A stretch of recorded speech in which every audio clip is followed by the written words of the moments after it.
This week is a double Parsha. As you may recall, this year, past couple of weeks, we've been off schedule with our brethren in the land of Israel because we have 2 days of Shavuos and they had only one. So the last couple of weeks, they've been a week ahead of us. Now this week in the diaspora, we have 2 Parshios, Chukas and Balak. And in Israel, they just have Balak. So we're going to be aligned and synchronized with our brethren in Israel. Now, as it happens to be, 2 years ago, 5781, Parshas Chukas and Parshas Balak were separated.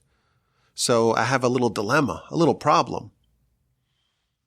As you know, this year on the Parsha podcast, the 7th year of the Parsha podcast, we have been rebroadcasting not just the rebroadcast that covers the whole Parsha in about an hour, but also the episode from 2 years ago from 5783. Well, 5783, there are 2 that can match our Parsha. There's Parshas Chukas and Balak. So I made an executive decision after some consultation with no one, myself. This was done all here, in-house, Torch Center, just me. I decided to actually release both of them individually. So what we're going to do is we're going to release the Parshas Chukas one. So this one, Parshas Chukas, and then tomorrow we're going to release the episode for Parshas Balak from 2 years ago. You have an extra podcast to enjoy. I hope it does not overwhelm you at the amount of podcast listening that you may need to do this week to listen to everything that we have in the Parsha podcast. But I hope you enjoy it regardless. And as always, send me an email, rabbiwolbe@gmail.com. In our Parsha, we have, of course, the mitzvah of the red cow, the red heifer. Now, it's interesting that the entire body of Torah, since the Exodus, until this juncture of the Torah, essentially takes up about 1.5 years of time. And in our Parsha, there is a 38-year jump. There's 38 years of the 40-year experience from the Exodus until the end of the Torah that we really don't know anything about what happened in that time. We do know a little bit. We know, for example, some of the destinations, some of the junctures, some of the stations that the Jewish people encamped at. But truthfully, the entire body of Torah, the corpus of Torah, the mitzvahs of the Torah, the narratives of the Torah, the drama of the stories, all that happened either the first 1.5 years or so and the last several months. And our Parsha has the big jump from chapter 19 to chapter 20. Chapter 19 is the final mitzvah that we're told about that happens before the jump. And we open up chapter 20 with the death of Miriam, and that is 38 years later. And this mitzvah, the red cow, the red heifer, is the very last instruction that was conveyed before this 38-year fast forward. And of course, it's a very strange and completely baffling procedure to purify someone who has come into contact with a dead body. You have to take a completely red cow, and the truth is it's actually burnt orange. We have red cows, like the Texas Longhorn, for example. It's burnt orange, but this is a specific kind of red cow. It's unblemished, doesn't have white hairs or black hairs. It never had a yoke on it. And you slaughter it outside the camp. It's slaughtered by a commoner, but it's overseen by the Kohen. And then you burn the cow. And into the fire you throw a concoction of cedar wood and hyssop and crimson thread. And this creates the magical potion, the magical ashes for the purification of those who became impure.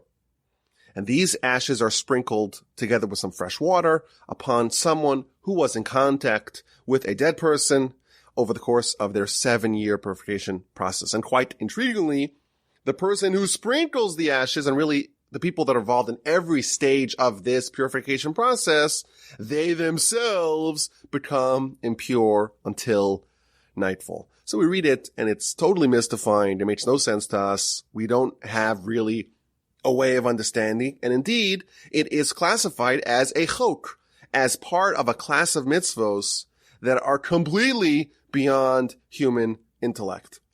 No matter how hard you try, You are just not endowed with the tools to understand it. And our sages tell us that there was only one human in history, Moses, who was able to understand it. He was endowed with this knowledge by God. He was gifted this knowledge by God. But even King Solomon, the wisest of all men, he tried. He extended his mind to the furthest place that any human mind has gone. And he too was unable to understand it. And I think this raises some very fundamental questions. If we don't understand this mitzvah, and we cannot perform this mitzvah, and we don't have a red cow, what can we learn from this mitzvah? Is there anything for us to discover, to learn, to glean insight from this very strange mitzvah, the mitzvah of the red cow? Now, in previous years on the Parsha podcast, we have shared some ideas. And today, I want to share a very powerful idea based upon an incredible Midrash at the beginning of our Parsha.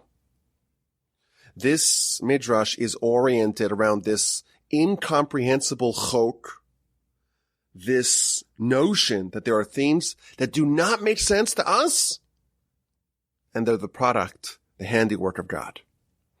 And what we will discover is that although the mechanism of the red cow is a total mystery to us, we don't understand why it works.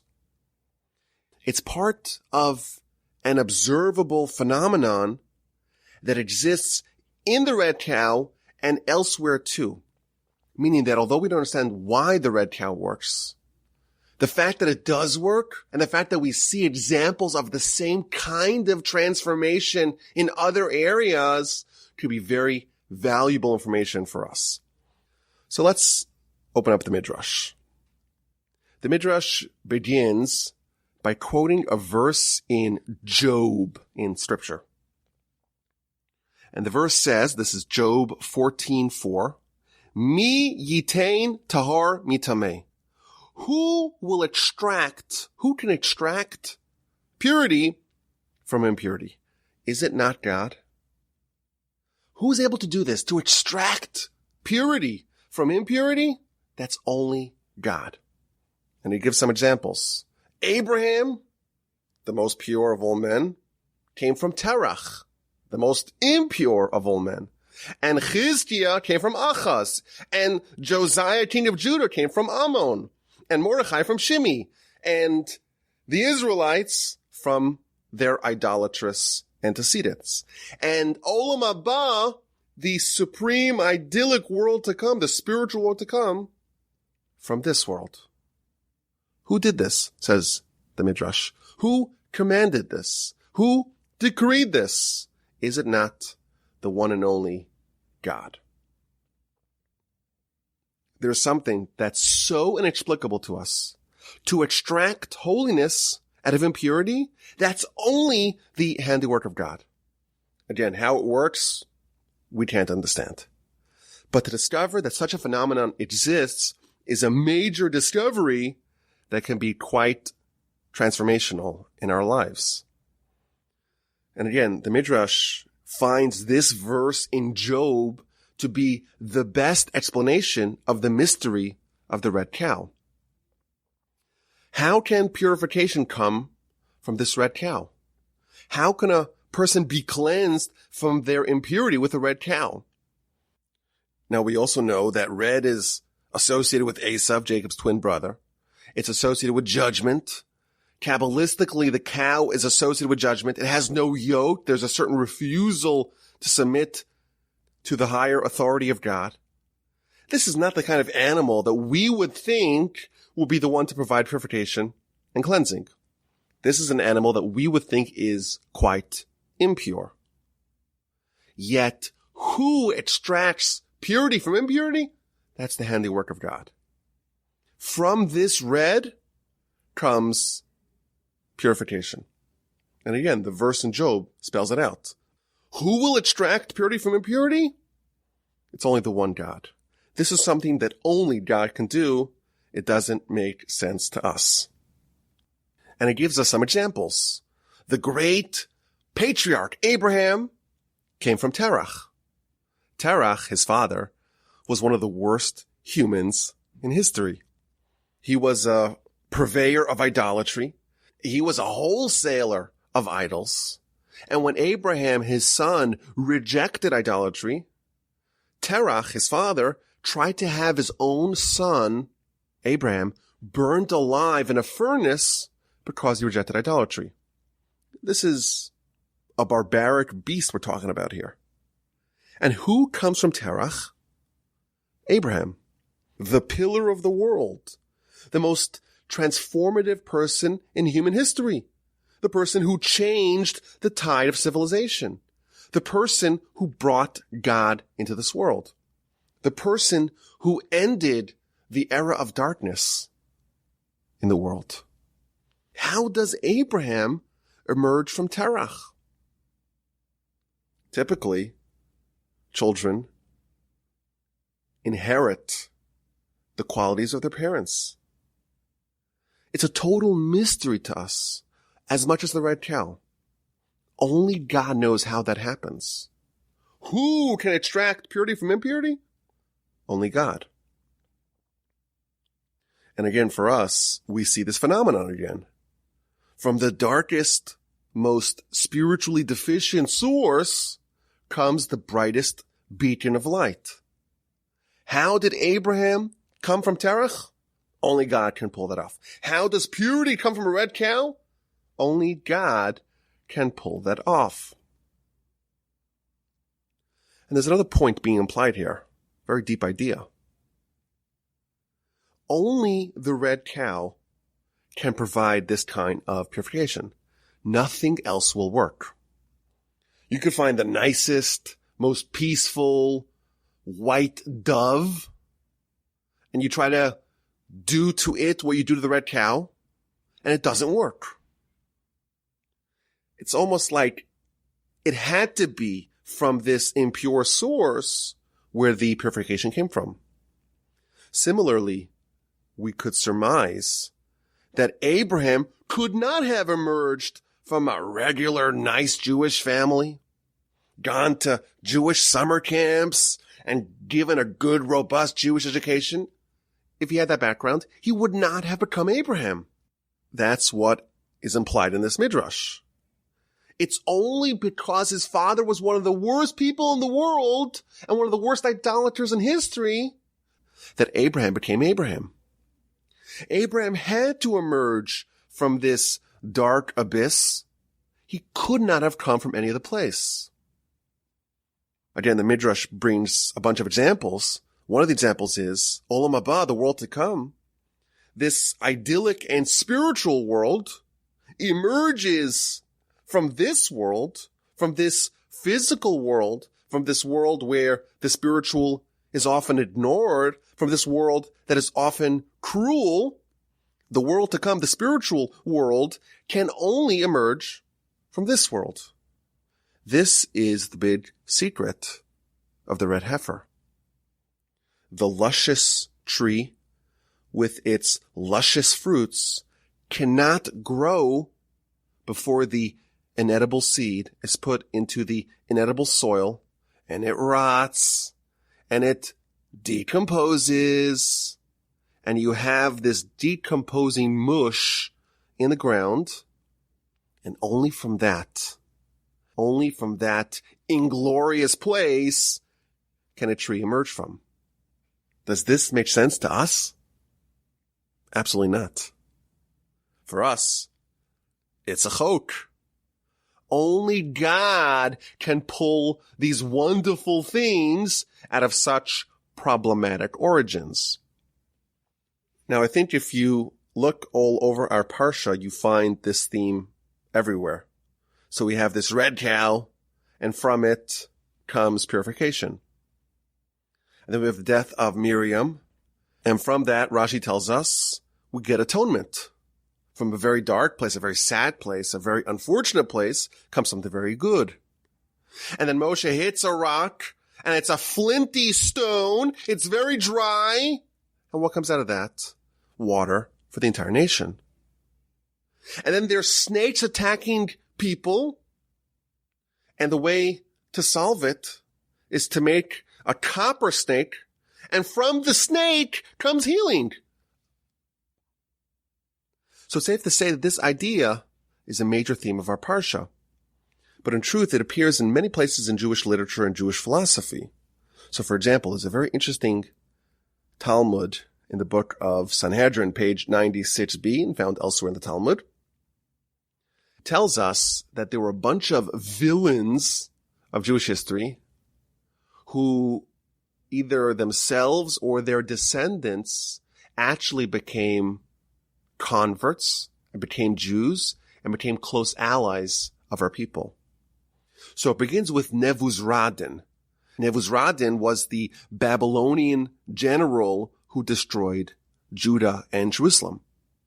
And the Talmud tells us that he butchered hundreds of thousands of innocent people when the temple was destroyed. The first temple, that is. This is a monster. And yet the Talmud tells us that he became a genuine and sincere convert. Out of such inauspicious beginnings comes a Jew. And then it tells us about Sisera. Who was Sisera? Another monstrous, murderous villain of Jewish history. See the book of Judges. And it tells us, Mibnei banav shel Sisera lamdu Torah b'Yerushalayim. The descendants of Sisera taught Torah in Jerusalem. Who are these descendants? So the commentaries tell us that this descendant being referenced is none other than the great Rabbi Akiva. Rabbi Akiva is the one who's chiefly responsible for the oral Torah that we have today. His students wrote the foundational works of the oral Torah. Could you imagine? The great Titan, Rabbi Akiva, so instrumental for Jewish continuity, for Jewish Torah. And where does he come from? Where is his pedigree from? It comes from Sisera, a very evil villain of our history. And then there's Sancheriv. Sancheriv is the one who destroyed the northern kingdom of Israel and sent the 10 lost tribes packing and tried to conquer Judah as well. Well, what happened to his descendants? The descendants of Sancheriv, tells us the Talmud, they taught Torah publicly. And that's a reference to Shmaya and Avtalion, the teachers of Hillel and Shammai, the leaders of the Jewish people during the Second Temple era. And then Haman, of course, one of the worst villains of them all, the representative of Amalek, the one who tried to steam and destroy the entire Jewish people. Of course, we know his story from Purim. The descendants of Haman, they studied Torah in Bnei Brak. And then it tells us that there was one person who the Almighty really wanted to have their descendants come under the wings of the Shekhinah. And that's Nebuchadnezzar. Nebuchadnezzar, of course, was the emperor, the king of Babylon who destroyed the first temple. So the Almighty wanted to follow the same process and, so to speak, seduce or persuade his descendants to also become Jews and also study Torah. But the angel said to God, Master of the world, the one who destroyed your house, the temple, the one who burnt your sanctuary, you're going to bring him and his descendants underneath the wings of the Shekhinah? That's a bridge too far. So we see an amazing idea here, an amazing pattern. The Almighty is extracting purity from impurity from some of the most nefarious and evil and cruel and barbarous people of our history. And their descendants, the Almighty is extracting the holiness, the purity out of them. And even the worst of them all, Nebuchadnezzar, the Almighty would have done it if not for the angels intervening. Who does this? Who can extract holiness from such a poor origin? That is the handiwork of God. This idea also has messianic undertones. The Talmud tells us that Messiah will come in a generation that's entirely righteous or in a generation that's entirely wicked. Meaning there is a version of the Messiah story that happens in a generation that's entirely wicked. Think about what that means. A generation that's entirely wicked. How do you extract holiness, redemption, transformation, renewal, renaissance? How do you have the messianic turnaround in a generation that's entirely wicked? This is the answer. The Almighty is able to extract holiness from very inauspicious places. Only the Almighty, who is able to sprout the world to come, the spiritual world, from this world, can bring redemption and Messiah from a world that has a lot of evil in it. And indeed, the evil in the world is fertile grounds for the sprouting of Messiah. Our sages tell us that the world will descend, or at least one version of how it could happen, the world will descend to the lowest level, and from there we'll have the redemption. It's exactly the opposite of what we would imagine. Moreover, the persona of Messiah himself, well, who are the antecedents of Messiah? The Messiah comes from a very checkered pedigree. Of course, you have Judah and Tamar, and ain't that a scandal? And they are the antecedents of Messiah. And you have Ruth and Boaz, and Ruth herself, where she comes from Lot and his daughters, and David and Bathsheba. This line, the Davidic line, the Messianic line, it has some very suspect and inglorious origins, and from that comes the light that will change the world forever. And that's the idea of the red cow. This is something that God does. It's a chok for us, but it's a very valuable thing to know that exists. There is a phenomenon where the purity can emerge from the impurity. And I think there's some very valuable takeaways for us from this idea. We start with the big picture. It's hard for us not to look at the world and be quite pessimistic. The notion that the world will come back to God en masse seems increasingly less likely as time progresses. Religion in general has been on a pattern of secular decline, pardon the pun, for a long time.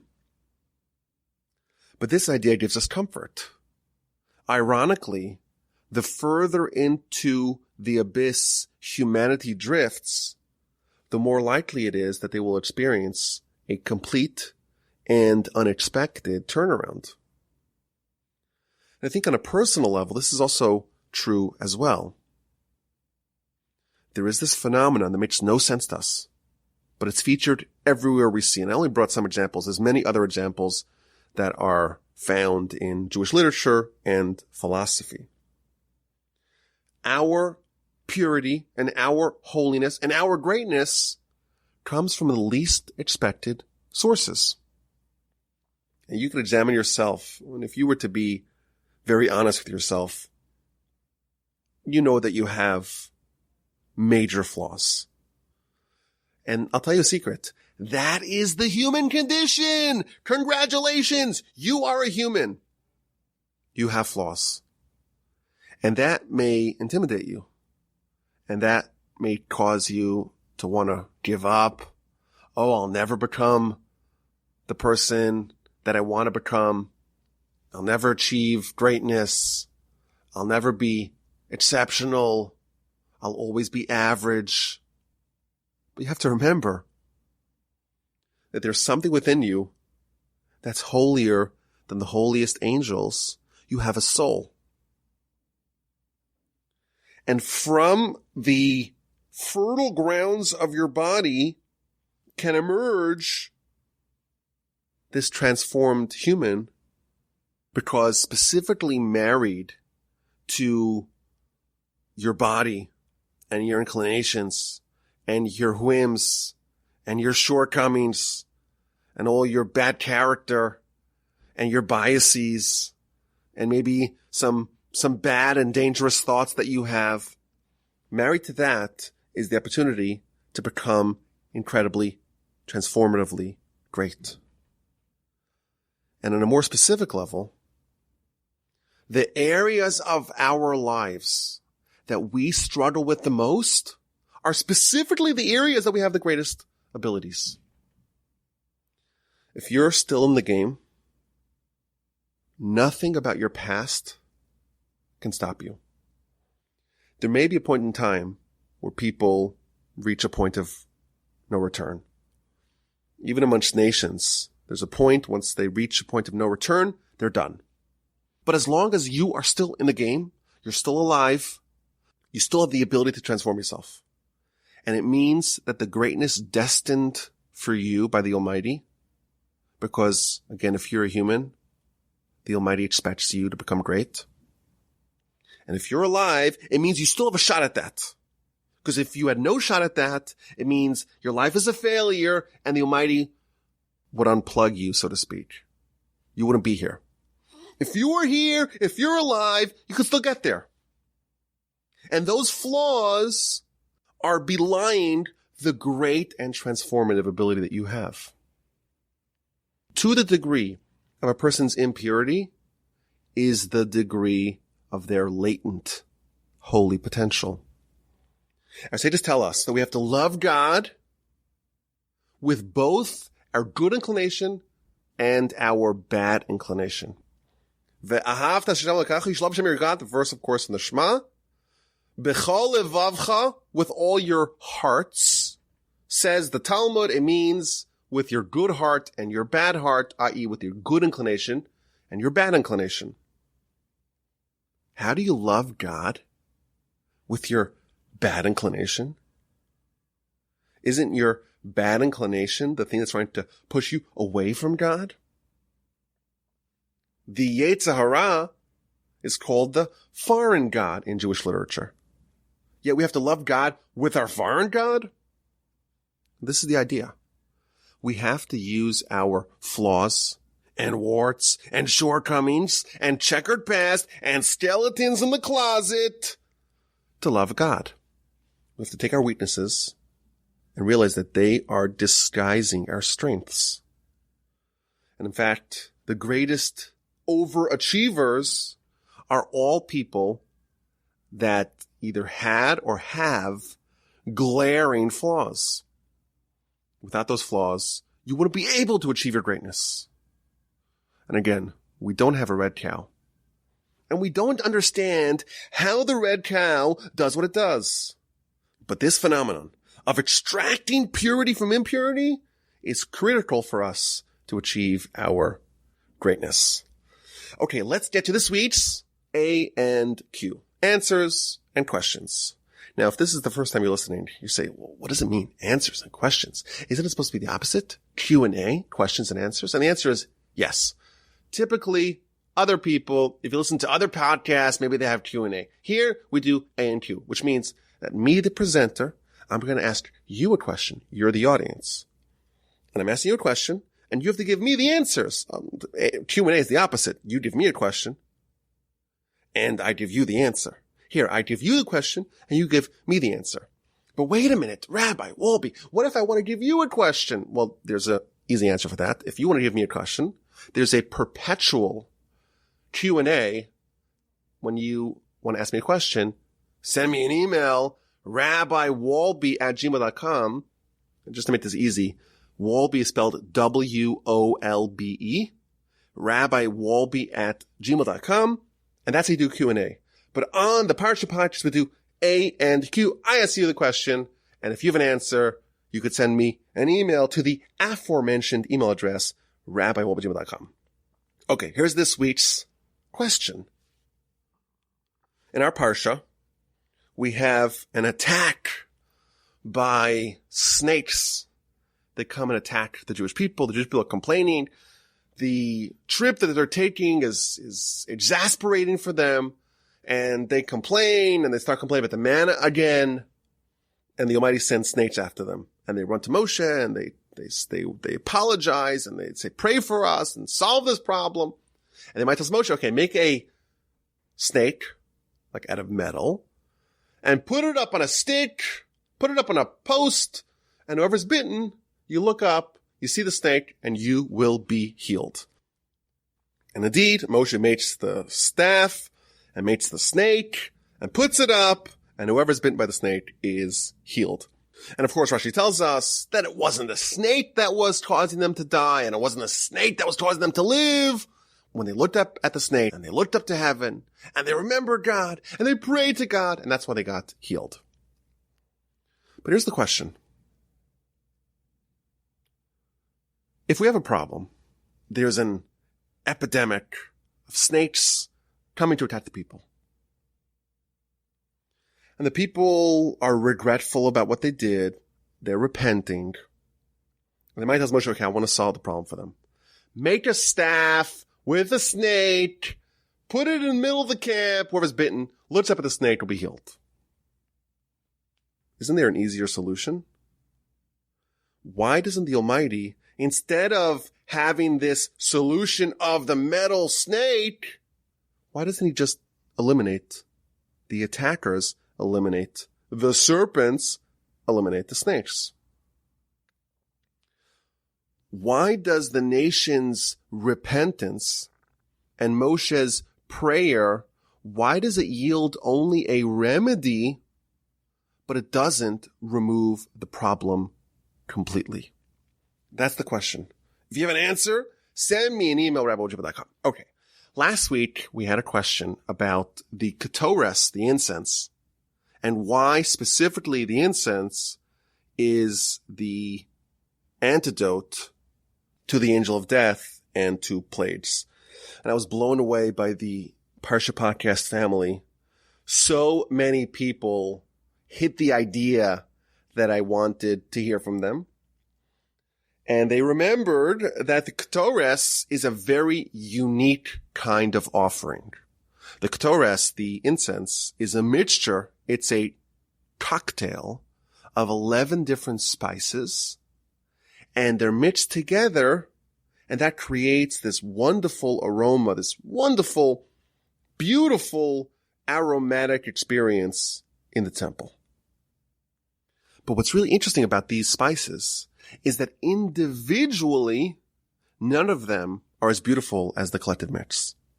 Moreover, you have one spice that we're told about, the chelbana, which on its own was awful. It was rancid. It smelled just absolutely terrible. Yet, when it was mixed together with all of them, it actually contributed towards the overall beautiful aroma. So many of the amazing listeners of the Parsha podcast said the idea that when the Jewish people, we're a mix, everyone's different, everyone's unique, everyone has their own qualities and shortcomings and deficiencies, but we all come together and create something really beautiful, and that's enough to stave off the angel of death and to stop the plague. Now, there's an added wrinkle I want to add to this.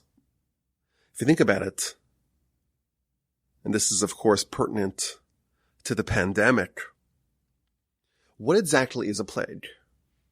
How does a plague happen? So a plague always starts with patient 0.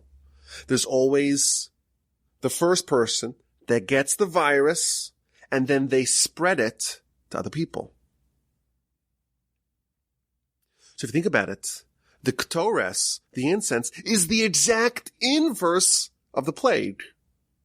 With the ketores, you have one really foul-smelling, really rancid spice. But instead of that, so to speak, overpowering all the other good spices and making the entirety, everyone, so to speak, infected, everyone smelling bad, it's the opposite. The good spices all contribute towards making the bad spice smell good itself. And therefore, it's like a perfect remedy for the plague. It's almost as if you had a patient 0, but everyone, so to speak, helped them and resolved the problem, and the patient 0 was healed and is not contagious anymore and doesn't spread the disease to anyone else. That's the idea. I think there's some very valuable lessons to that as well. But we'll stop over here I thank you for listening. Have an amazing Shabbos. And please, God, with the help of the Almighty, we will talk again next week.